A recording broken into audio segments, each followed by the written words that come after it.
Welcome, everyone. My name is Caroline Colas. I'm the Senior Director of Health and Wellness at the Marlene Meyerson JCC Manhattan. Today, in our Whole Being and JCC Lunch and Learn series, we're going to be discussing where do we go from here, chaos or community? With Dr. Stephen Redmon and Mina Simhai. We all want to live in a just, fair, and peaceful world. But how do we do this? What is our individual place in the process?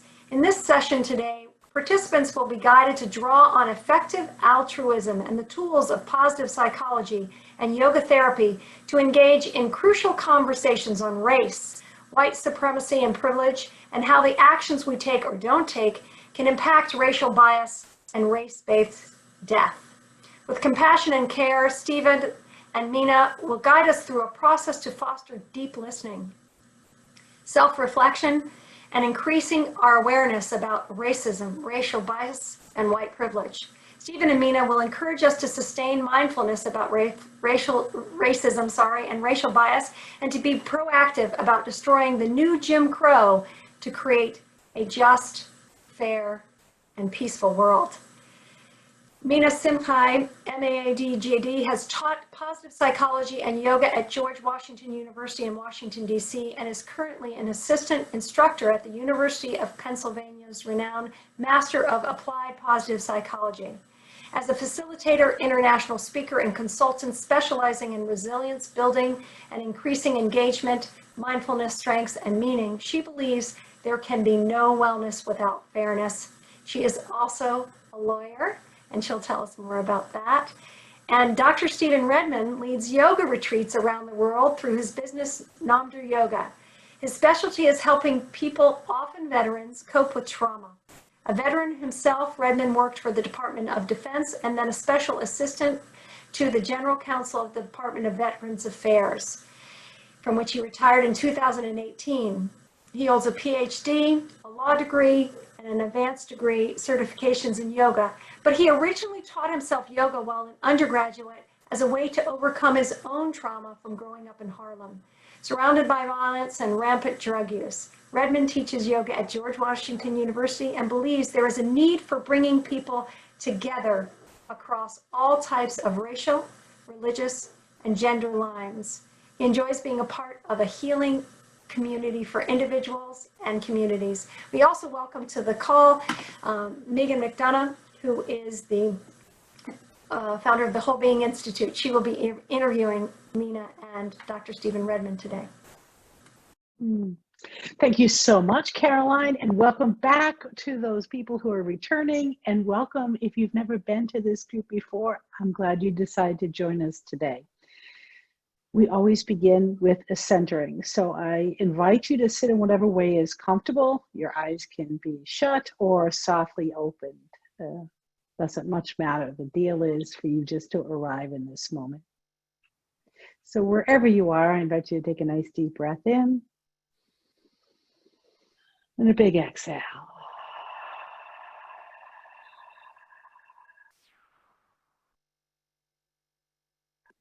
And use that exhale as a cue for the body to settle in and a cue for your awareness to fill the container of your body with your own attention so that you arrive here fully present.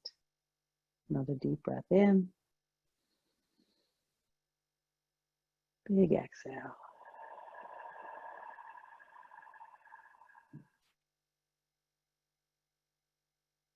Noticing the legs,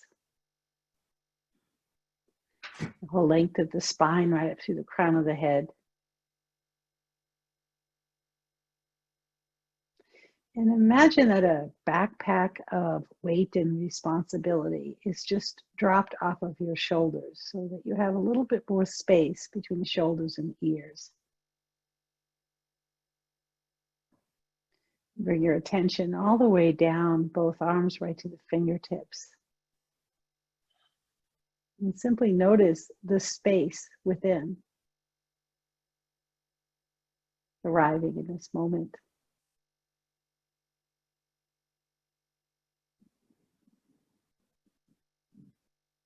And as you arrive in this conversation with yourself,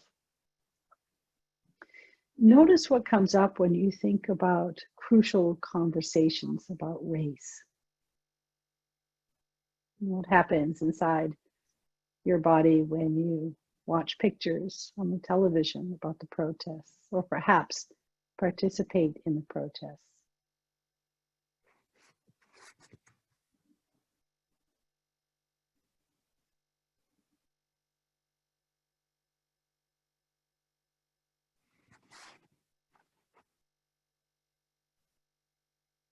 Noticing those uncomfortable places.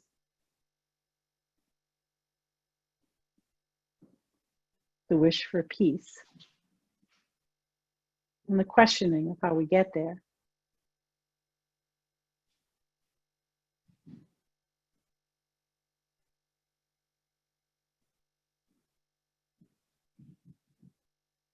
Taking another deep breath in. Big exhale.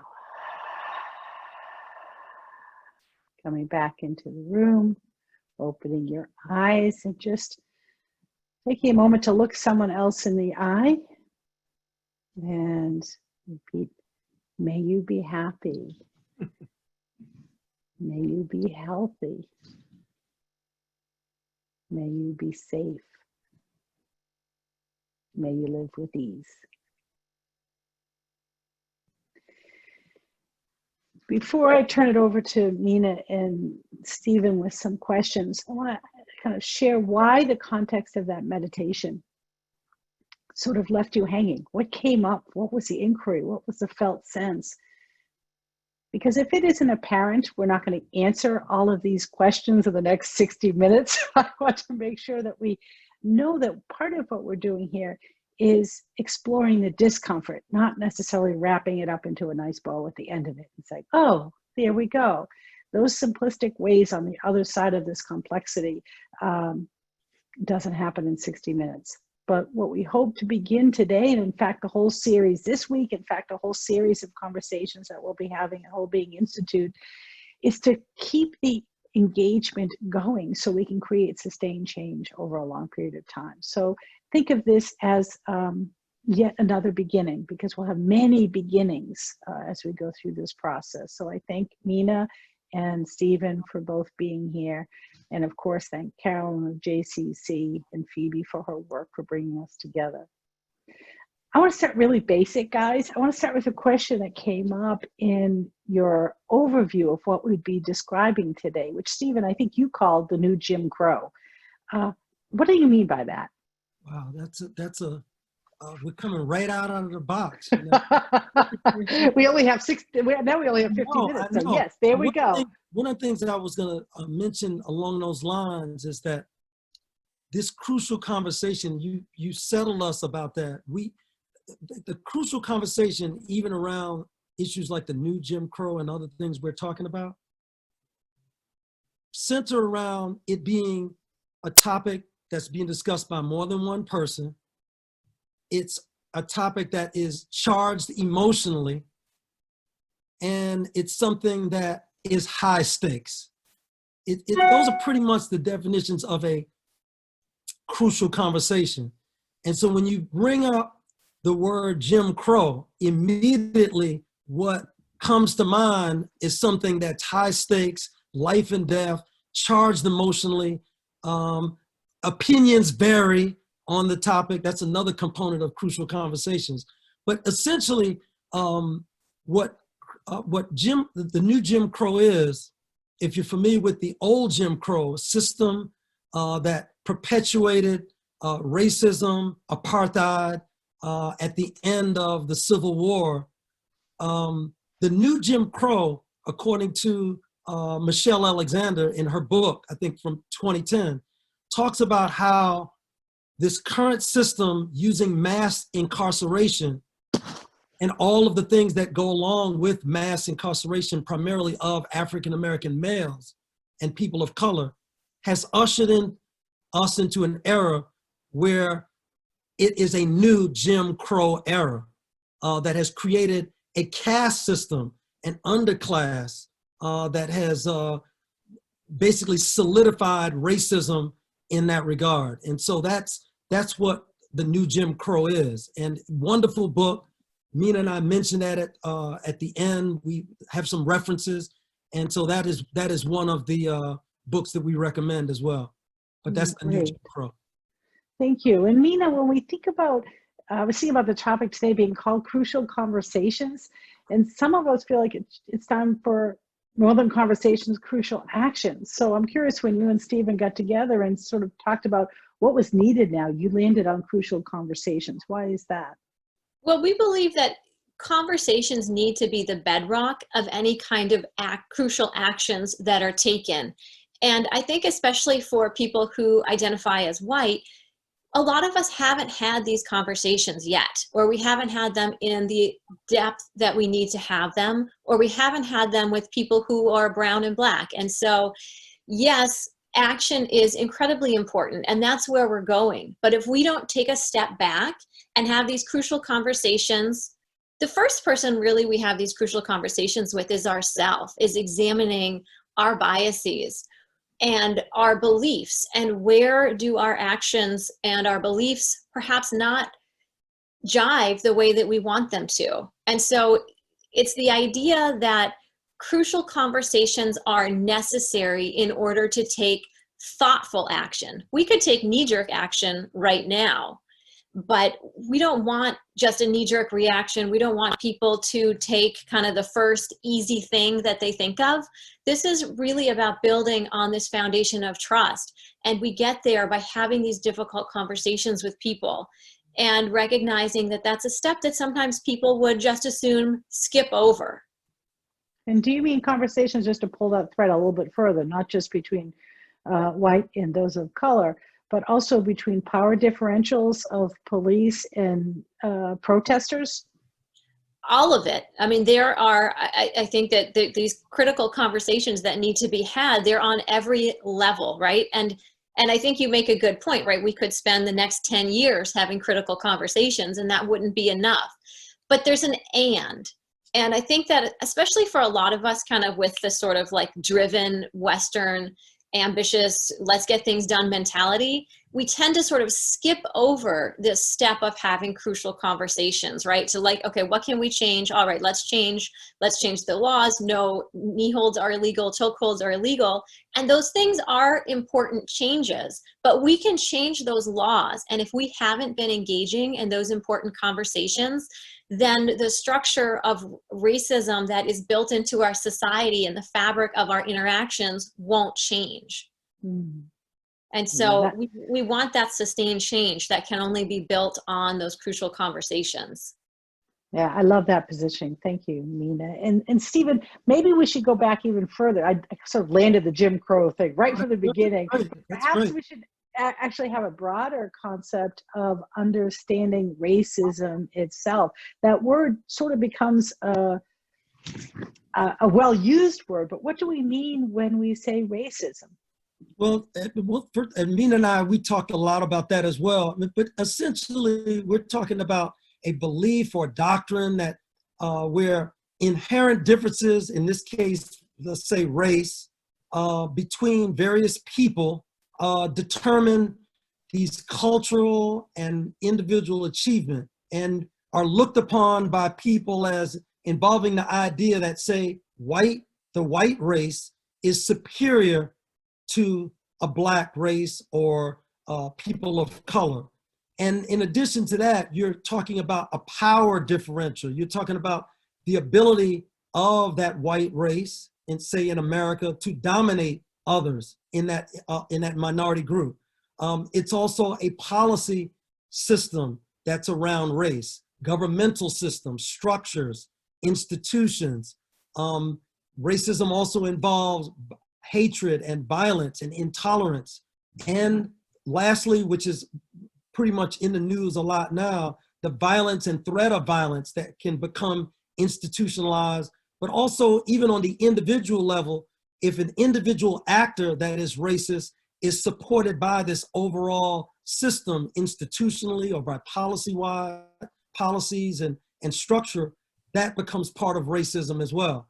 And an example that that all of us, that's near and dear to all of us would be, say, something like a hate group or the Ku Klux Klan and groups of that nature, which, by the way, those are groups like, say, the Ku Klux Klan started after the Civil War.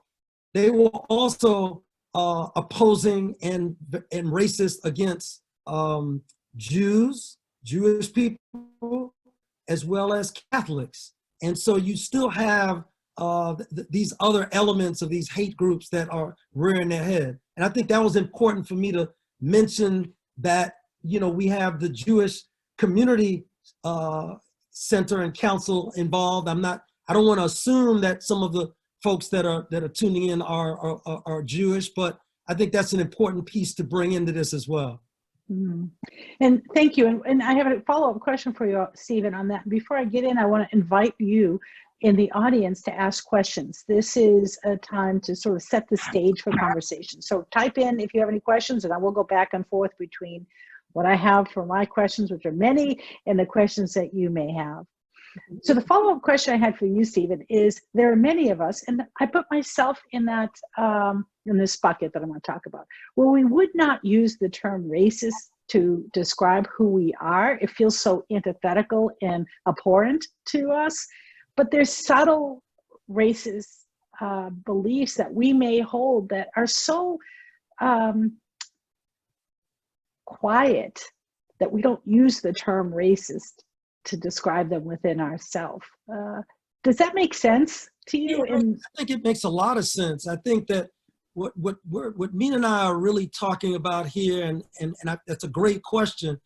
We're having a conversation around things where you're going to have people that are outright racist, okay, where they are driving cars into protesters that are Black, or they're bombing churches, or they're going and killing people and maiming people, or things that lynching, any types of horrendous acts that are race-based. But then you're going to have a lot of people who have, and we'll talk about that a little bit later, unconscious biases. We all have unconscious biases, but the ones that we're keying in on because of the recent events are unconscious biases that bias us for racial decisions that are made, either individual decisions or structural, institutional, or policy decisions and things of that nature. And so in that case, you have unconscious bias that is race-based that can feed in to a racist system. And so conversations around those topics will allow both the individual to become more aware of things that they may not have been aware of. And by raising that awareness, they can begin to examine and hopefully be more mindful about some of those things. And that is so helpful. That's a helpful way of contexting. We all hold unconscious biases and beliefs that we may not even recognize are feeding into that. So thank you for that clarification. And I guess, Mina, my question to you is, all right, given those unconscious biases, given the racism does exist, and I've struggled with this, what is the role of me as a white woman? When we think about how we show up, how would you help me understand that, my role in this? Well, I'll get to that. I wanted to also say a little bit more about the question, the initial question that you had posed to Stephen, because when we look at, you were saying like, how could, like, this word racism, right? It's so charged.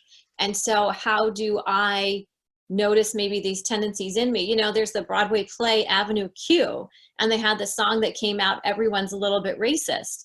And when that song came out, I remember I saw Avenue Q, and it struck a nerve, right? And at first you want to, like, you don't really want to believe that, but actually it's true. And so I think that for us to look at this and again be able to really be honest about things is that there's going to be unpleasant things that we all see. And I think that, one with racism, right? It's easy to see someone driving a car through protesters, right? That's pretty easy to see that and say that that's racism. But then there are these other shades. And so you're kind of asking, as a white woman, what can I do? And knowing that I have these unconscious biases. And I think the first thing that we do is we need to get honest with ourselves first. And so actually noticing those instances where maybe I have a belief, right? I believe in equality, I believe in fairness, and then noticing those places in our lives where have I not acted completely in line with that belief with regard to race. You know, and it might be big, egregious things. It might be something smaller. It might be something like I'm driving and I have my kids in the car and we take a wrong turn and I end up, you know, I live in DC, I end up in Anacostia. And that's a area that's predominantly Black and has like a lower income. And so I get lost there and I lock the doors on my car. And so that might have come from an unconscious bias, but it's leading to an explicit action. And when I do that and my kids are in the car, I'm teaching them a lesson, whether I mean to or not, right? I'm conveying the message, we're not safe here. This is not a safe environment. And I'm not and so it's important to just kind of see those things. And so maybe we start doing things differently. Maybe you just get in the car and you lock the doors when you get in the car, period. And then you're just conveying the point, like, we do this for safety. And so when we want to look at those unconscious biases and notice where they show up in our actions. And I think also be open to this idea, you know, in White Fragility, D'Angelo talks about this good-bad binary, right? And for a lot of people, we think, well, I'm a good person, therefore I can't be racist, right? Like and so kind of dismantling really this idea that it's so either this or that, right? We can be a good person, we can think we're a good person, and we can make mistakes and we can do things, you know, whether it's out of ignorance or out of intention or out of I'm too busy, right? We look at the impact that our actions, that our inactions, and that our beliefs have. And so once we do that, we, I think, can get a better sense of what role am I playing in this system. And also, I think it's really important that as white people, that we recognize the privileges that we do have, because failure to do that is really denying the reality that a lot of people in our country face. You know, if we just believe this is a meritocracy, then kind of the necessary corollary is that people sort of deserve what they get. But it can only be a meritocracy if we all started at the same starting line. And when we have things like discrimination that's been happening in our country for years, when we have things like Black women earn 61 cents to the dollar that every white man earns, when we have things like property taxes funding our schools, it's not an even starting line. And so I think it's important that we really get honest with ourselves about where we're starting from. And then once we start to see that, we can start to look at, okay, I have benefited in these ways, and how can I get out of the way and open the door so that other people can also benefit, people who don't necessarily look like me. I love that. You know, thank you. What I hear you saying is it's not a problem out there. We actually have to address it in here first. That's the beginning part of it, what's happening here. But the problem out there is my problem. It's not someone else's problem. It begins with me. I want to point out some of the things that can be said, and then Stephen, I want to turn these kind of questions over to you, because Alicia mentions a great resource from White Privilege, Unpacking the Invisible Knapsack. Thank you, Alicia. And Clara, this is for you, Stephen. I think we need to be careful in using the term unconscious bias. The word unconscious can be taken as, oops, I just didn't know. It's almost like a free pass, right? I think that what we're seeing more of is confirmation bias. I can talk more if anyone's interested. So I do think it's a confirmation bias. Thank you, Claire. So you were going to say, Stephen. Yeah, I think just to go to, her name was Claire's point, no matter what label we put on it, whether it's unconscious bias or confirmation bias, what Mina and I are proposing, and hopefully all of the listeners as well, and the participants, is that no matter where it is, in what we call it, these conversations, both within yourself and with others, and some of the techniques can allow people to dive into those areas that we may not be aware of. It's not so much a free pass, but more, it's not meant as that, it's more just a recognition that not everything we do or say is gonna be in a mindful, intentional way, as we call intent. But it doesn't give the person a free pass. It's acknowledging that there may be these spaces that are there and that there are tools and techniques that can be used to uncover them. So I think that the recognition that there is unconscious bias doesn't mean that it's a free pass. It's the recognition of a space within us that we need to proactively dive into. And another thing that Mina was saying, she had mentioned The White Fragility by Robin DiAngelo. Part of this recognition is, and I loved, the book, even though the book was primarily written for white people, but I got a lot out of it. But the triggers and defensive emotional responses that come from these crucial conversations. She talks about that, the feeling of anger, fear, guilt, behaviors that might be argumentation. It triggers an argumentative thing within people, or silence or withdrawal. So DiAngelo talks about all of these reactions, responses to even these discussions that might be indicators for a person that this is something that they don't want to back away from. That might be the very trigger that will allow them to say, hey, what is that? Why did I feel that way about that topic? And et cetera. So that's just something I wanted to.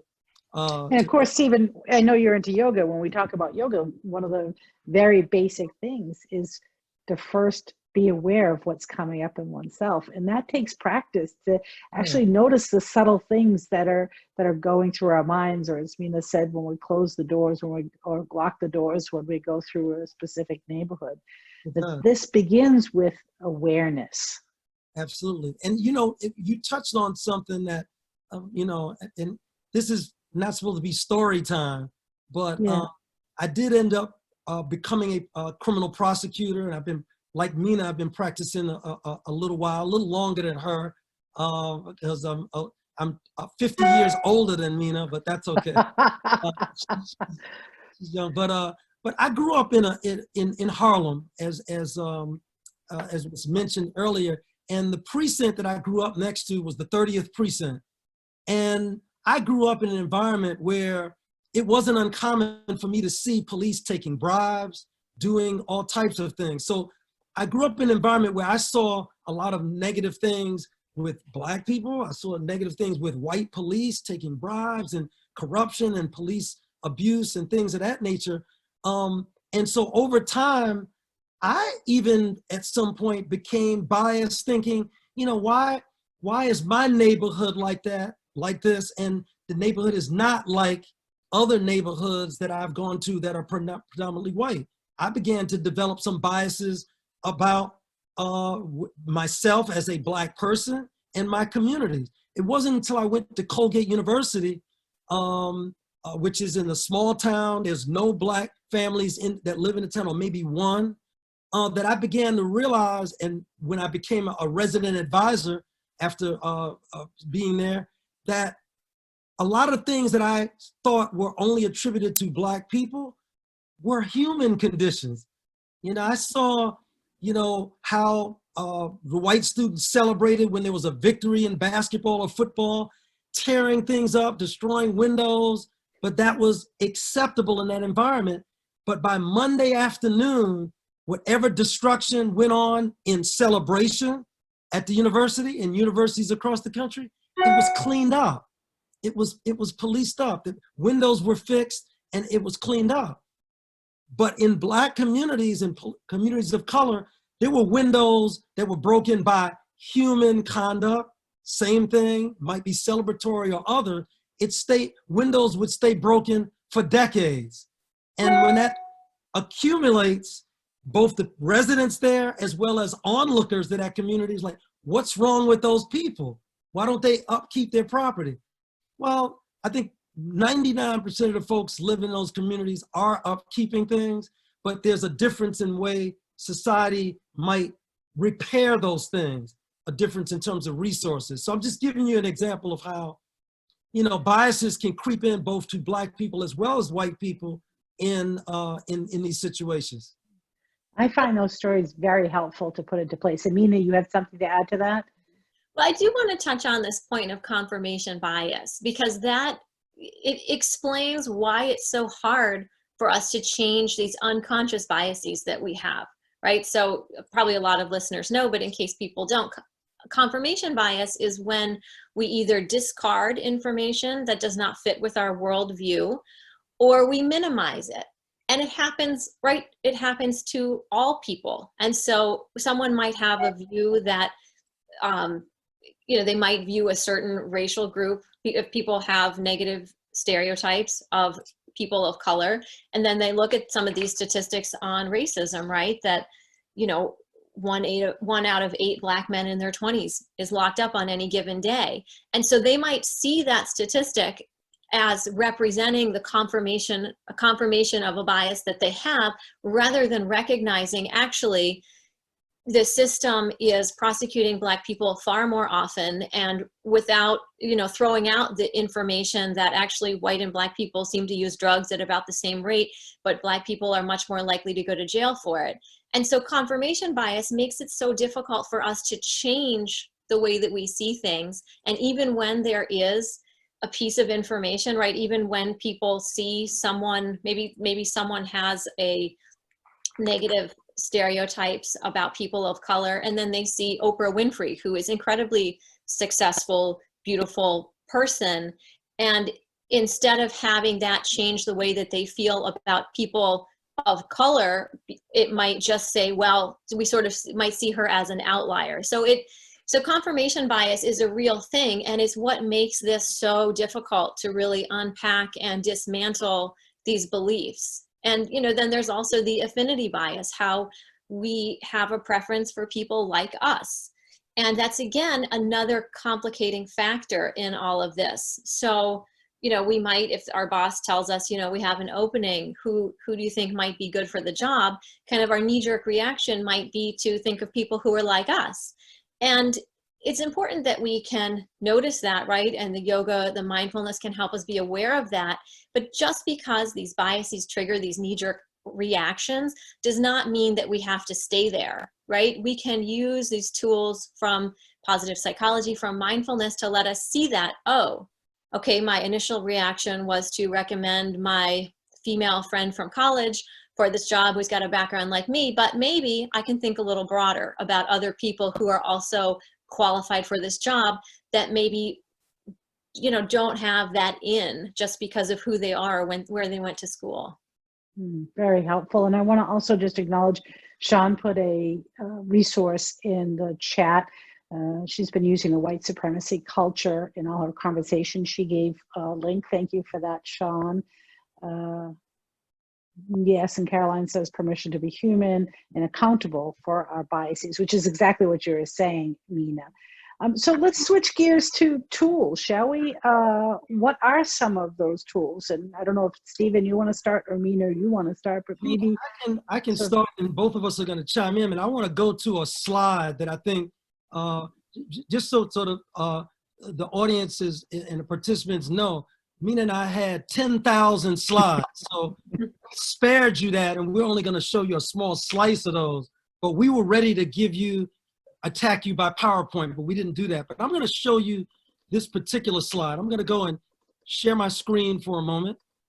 And I just want to say that's a great question, Jennifer. While Stephen's getting that up on the screen, I'll see if I can get a chance to ask that question after we go through this section. Hopefully you can see my... Yes, we can see it. Just need it on presentation view. It's on presentation view, and I'm going to go to that view. That's right. So good. One of the things that, great question, Megan, what we're proposing is that to go forward with what we're doing each person has to understand that trust is going to be the foundation of us moving to a place where we look at going toward immediate, if it's needed, but sustainable interdisciplinary solutions for racism, racial bias, and race-based death that's occurring. And that trust has 4 pillars, and we're going to go through those little by little as we go through, but they allow you to at least get a visual about what each person can do. You can be aware that to build, you got to start with trust, and to build that trust, you have to be mindful that you have to have integrity, you have to have a certain intention, you have to bring your inner resources to bear, and then you have to use a certain degree of various types of intelligence. And we can, break some of those things down. Oh, Stephen, you muted yourself somehow. Let's see if we can unmute you. Thank you. And Yeah, so there you go. along those lines, One more thing, Stephen, could you put it on presentation mode again? Thanks. You want to, yeah, I'll put it back on that. Okay. So Oh, great. that gives us an idea that starting with ourselves, it's got to start with trust. And we know that there's a lack of trust for various reasons. Mina pointed it out. I think some of the participants point out the fact that there's maybe distrust because of biases or all types of things that have created boundaries between people. But beginning that process of knowing that we need to build trust. How do we do that? We start with self. We start with self.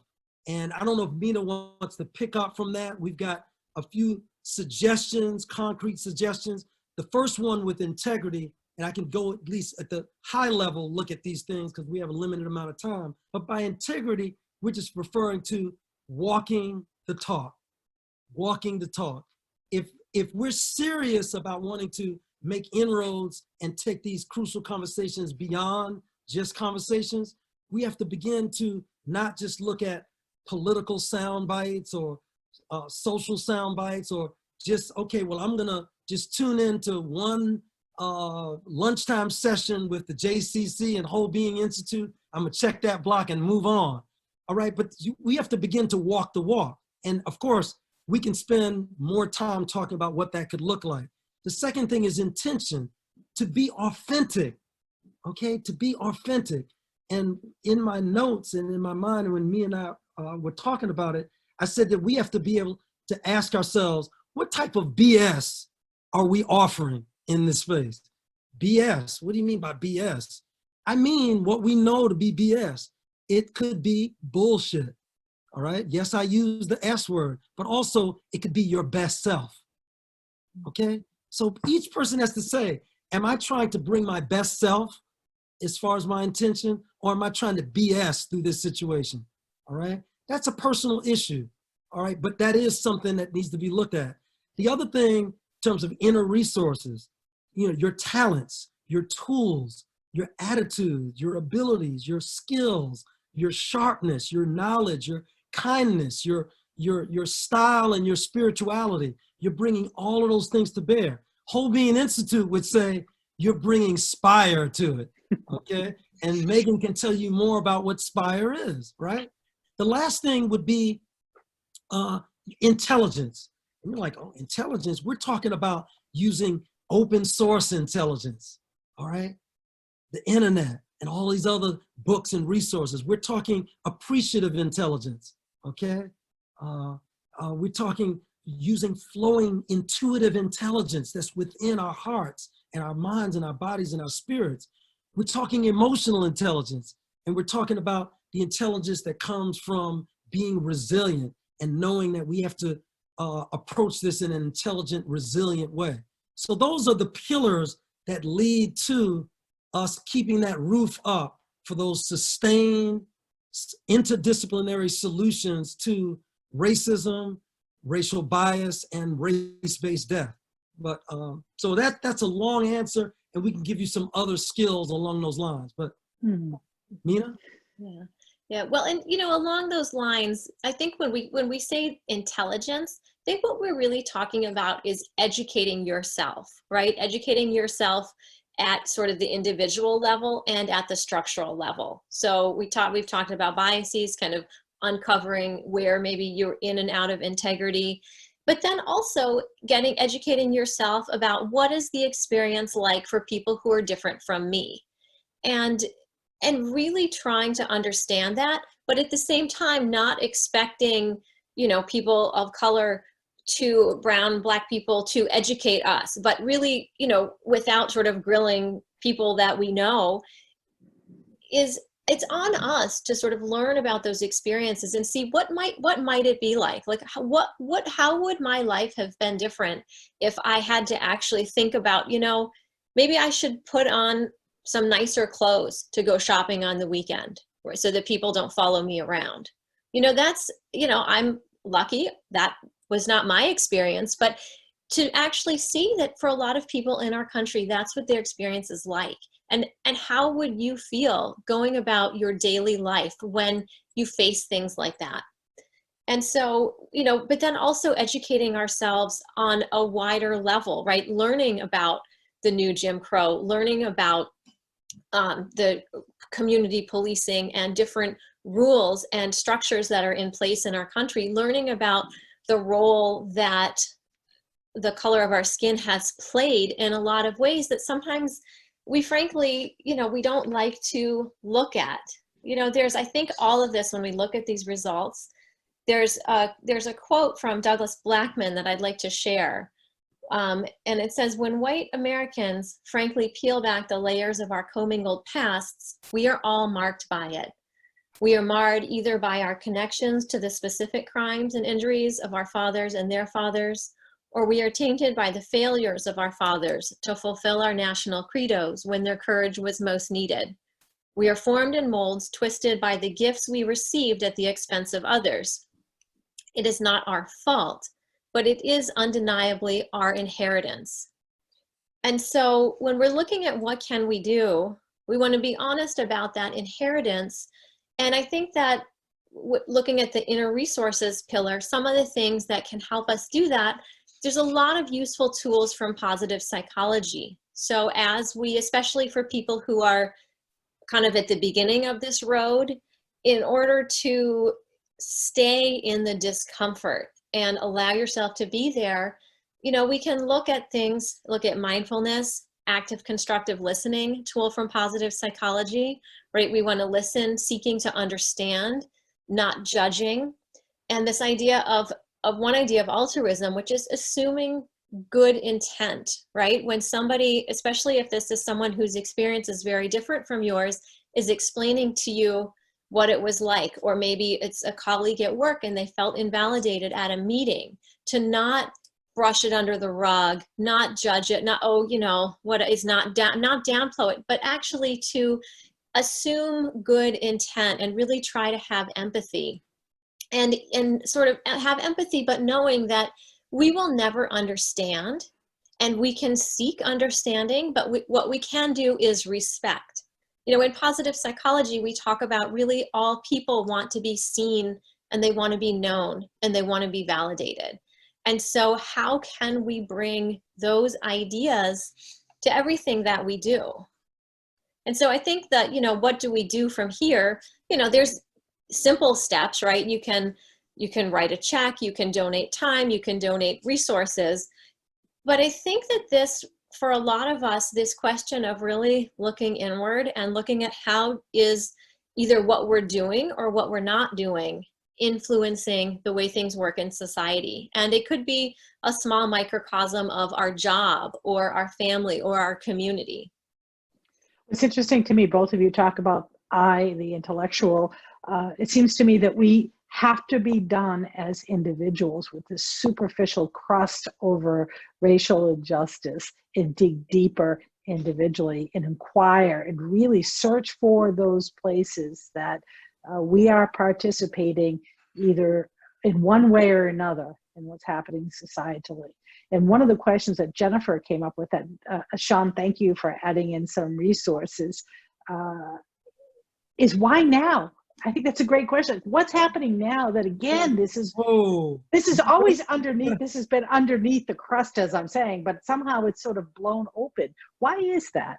yeah, I wouldn't mind starting off with that. I mean, the why now, there's a couple of ways I want to start off with getting with the why now. It's the why now because of these recent tragic, horrific events, starting with I'll call him Brother Floyd, but also it's a chord that is struck for African Americans to know that we've never really had a post-racial period, all right? And so a lot of the things that have been going on with regard to why now, that now is expanded to 401 years. It never went away. There were different permutations of it, which is the thesis of— Well, I think the why now is why are we having these protests? Why is there so much energy across Absolutely. the board for it? So it's always been there. Yes, But that's part of— it hasn't like gone away and then reappeared. It's always been here. But the protests, that the energy that seems to be here now is markedly different. Would you agree with that? It is. I would say that it's different, but the now, the urgency of it has always been felt in the community. So it's interesting around the conversations around that topic. I think you'll find the now and this urgency that's bubbling out into the streets and protests. It was simmering, and not even, it was more than simmering in different communities of colors and Black communities. It was boiling. It was already at the boiling point. If you start looking at the disproportionate number of people with preventable diseases, the police brutality, there's a long lineage of those things, but it's now changing, I think, because of the media and what people saw in a visceral way. But time will tell whether or not we are going to make those sustained societal, structural, governmental, organizational, and institutional changes that begin with each individual. Okay, that's what will tell us whether or not this now is something that is sustained in order to make those changes that we know are the bedrock of what is changing the what racism and racial bias and race-based death looks like. Along those lines, I was going to share, and I'm conscious of the time. We've got about 11 more minutes, but what racism sometimes looks like can change from place to place. I'm on my way to work a couple of years ago, and I was in a suit and tie. I happened to be driving a Mercedes-Benz at the time. I'm working at the general counsel's office. I've been a prosecutor. I don't have a criminal record, any of those kind of things. And yet, I'll condense the story. I was pulled over twice by police by gunpoint. Police pulled me over. They came out of their vehicles. They surrounded my vehicles with their weapons. They end up handcuffing me and the passenger, all of that. And they finally was like, oh, it was an error in the computer, that kind of thing. No apology, just, hey, I think you'll be okay. We'll make the correction in the computer. 25 minutes later, I'm pulling into the garage next to my office, 1 block away from where they now have Black Lives Matter Plaza. By the way, I work 1 block north of the White House, and U.S. Secret Service converged on my vehicle a second time, 25 minutes later, surrounded the vehicles with weapons, handcuffed me the whole 9 yards. And you know what ended up happening being behind that? My license plate was 1 digit different than a vehicle that was stolen several states away, okay? But what later was revealed is that there was a race-based piece on that as well.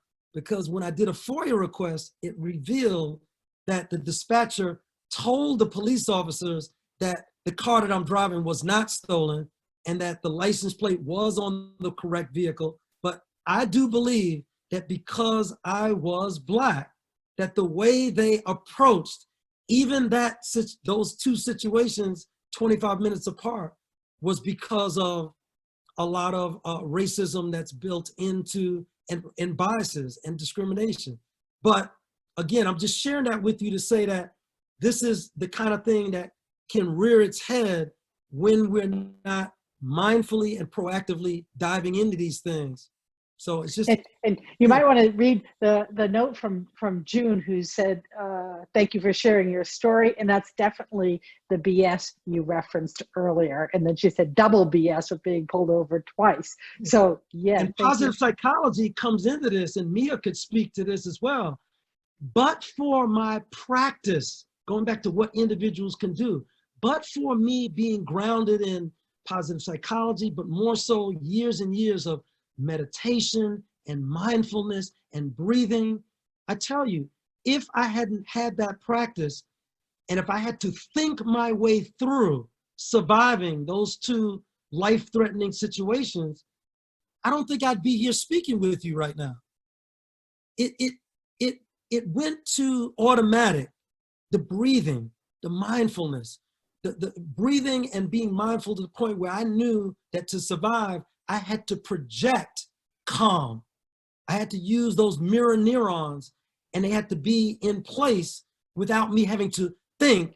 You know, if I had even uttered the word mirror neurons, that could have got me killed in the instant. It has to be part of you.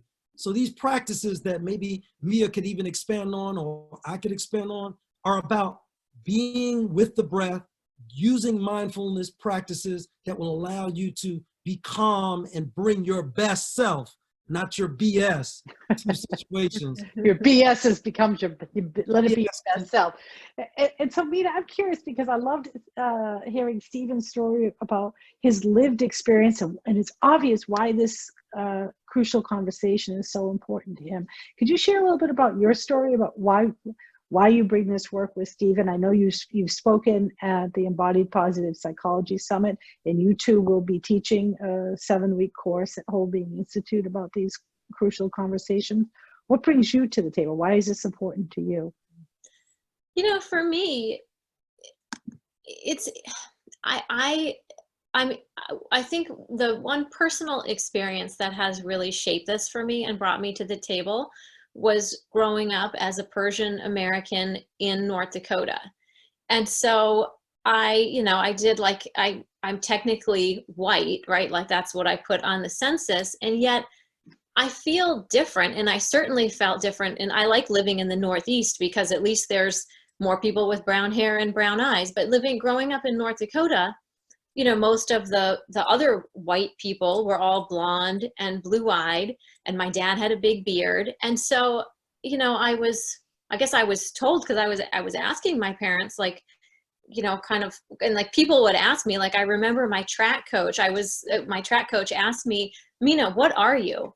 And I was just kind of sick and tired of that kind of bullshit. And I said, I'm American. What about you? Yeah. And it really took him aback. But, you know, that's how, like, if we, you know, I am American. And so I think that it was that experience of feeling other as I was growing up, even though I'm sort of being told you're not other. And then it doesn't, you know, it didn't go away. I lived in DC right after 9/11. And I remember being on the metro. It was kind of late at night. I was going home. I was by myself, and there were some guys about my age. They were white guys. And one of them was hitting on me, and I was ignoring him, and I just wanted to be left alone. And then one of his friends, he's like, oh man, don't worry about her. She's just a terrorist anyway. And it's like, you know, it just is, I think I've been on the receiving end of being judged unfairly and feeling like I wasn't quite part of it. But the other thing is, I think that as human beings in this world, I think that we have an obligation to make sure that all of the human beings in this world are treated with respect. And so, you know, it's unfortunate. I think the question of timing and why now, I think that there's a couple reasons why now, because we're sort of all being forced to pause a little bit. We're all, I mean, in some ways I'm busier because I have kids and they don't have school, but you know, we kind of all hit the pause button with these quarantines if we're lucky enough to have the kinds of jobs that let us work from home, which not everybody is. So I think that's part of that. But I feel that I feel very strongly that everyone should be treated the same respect. And the more that I've become aware of things that I have taken for granted in my life, and actually, no, they're privileges, right? Like if I was pulled over, I don't think I would have that same experience that Stephen had. And that's incredibly unfair. And so I want all human beings to be treated with the respect that they deserve. And so that's why I'm interested in doing this work. Thank you. I'm noticing the time, and I want to thank you both for being part of this conversation. It's an important beginning, and we recognize that it is just a beginning. I will also say that we're continuing the conversation at Whole Being Institute. It's interesting when I think about not only what is our individual role, I'm also equally interested to hear about and think about what are the organizational responsibilities we hold. When we do our work in the world within a business context, how is it that we help be part of the solution? So we are going to go ahead and do more programming about this at Whole Being Institute. I'll pop the URL in here, and Caroline is putting everything, or maybe Phoebe putting things into the chat about some of the other conversations we'll be having this week with the JCC. The conversations are beginning. In the inquiry deeper, we have to work together at a deeper level for this to have sustaining work. So thank you, Mina. Thank you, Stephen. Caroline, did you have any ending notes before we close out today? Thank you, Megan. I just wanted to thank Mina and Stephen so much for joining us, and you, Megan, as well. And Phoebe, I'm continually grateful for our partnership with the Whole Being Institute, and that we're together looking at difficult things, right? And having conversations and staying connected. And I go back to your line of chaos or community. And these conversations give me hope that we can go from chaos to community. And chaos can be a very creative place. It can be a time of opportunity. It can be a time when we can re-examine where we've been and where we are going and create together something really magical and amazing. And that's my hope. As Don Tomasula would say, there's fear and with hope as well. But I have hope for us. I would be remiss if I didn't mention that title comes from Martin Luther King's last book by that same title. It was Where Do We Go From Here, Chaos or Community? And he wrote that book in the mid 1960s. Yeah, so that, and so going to Megan's point of like, why now? That title, we're talking a title now that is over 50 years. You're talking 55 years later. We're in a seminar with the JCC and Whole Being Institute using the title for that seminar, the title of Martin Luther King's last book. Where do we go from here, chaos or community? Wow. Well, thank you both. And thank you everyone for joining us. Please join us tomorrow. Megan, you're going to be interviewing Jody. You want to tell us a little bit about that? Sure. Jody is a professor at Brandeis University. She's also the developer of a model by which she calls relational coordination. How do we coordinate our conversations such that we make forward progress? So I'm going to be interviewing her tomorrow. Join us. She's a fascinating woman. I love her work. And really what she do, I heard about her work because Jane Dutton, who is one of the leaders in positive organizational scholarship, was asked the question on the podcast, who's the one person's work who most inspires you? And the name she gave was the person I'll be talking to tomorrow, Jody Gittel-Hoffer. So join us if you can. She's very interesting, lots to say about how we can work together to make forward progress. Thanks, everybody. And you be. Thanks all. Have a great day. Go ahead, Stephen. What were you going to say? You want contact information for both Mia Mina and myself, I put that in the chat because we didn't get to that. Remember we had 1,000 slides, so we didn't get to that slide, but I went ahead and cut and pasted Oh, it. great. Thank you. Thank you so much. All right, you guys. Have a good, amazing day. Be careful and stay safe, and we'll see you tomorrow. Thank Take you, care. Mina. Thank you, Stephen, Thank you. Megan, Thank you. Carol. Thank you. Bye. Bye. Thank you.